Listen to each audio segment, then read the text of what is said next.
सोचिए, जिस महाबली की गदा के एक वार से बड़े बड़े पहाड़ चकनाचूर हो जाते थे, जिसके शरीर में 10,000 हाथियों का बल था, वो एक कमजोर और बूढ़े बंदर की पूंछ को जमीन से इंच भर भी क्यों नहीं उठा पाया। महाभारत का वो अनसुना अध्याय जब दुनिया के सबसे ताकतवर इंसान का घमंड जंगल के एक साधारण से दिखने वाले वानर ने मिट्टी में मिला दिया था। आखिर कौन था वो वानर और भीम को ये शर्मनाक हार क्यों सहनी पड़ी? ये कहानी तब की है जब पांडव वनवास काट रहे थे। एक दिन हवा के झोंके से एक बेहद जादुई सौगंधिक कमल उड़कर द्रौपदी के पास आ गिरा। द्रौपदी ने भीम से वैसे ही और फूल लाने की जिद की। अपनी ताकत के गुरूर में चूर भीम अपनी भारी गदा कंधे पर रखकर जंगल की ओर निकल पड़े। उन्हें लगा कि इस दुनिया में कोई उनका रास्ता रोकने की हिम्मत नहीं कर सकता, लेकिन घने जंगल के बीच एक संकरे रास्ते पर एक बूढ़ा वानर आंखें बंद किए लेटा था और उसकी लंबी पूंछ ने पूरा रास्ता घेर रखा था। भीम ने गुस्से में चीखते हुए कहा, ए वानर, अपनी पूंछ हटा और मुझे रास्ता दे।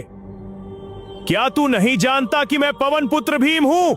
बूढ़े वानर ने बड़ी शांति से जवाब दिया, हे महाबली, मैं तो बहुत बूढ़ा और कमजोर हूँ। मेरे अंदर पूंछ हिलाने की भी ताकत नहीं है।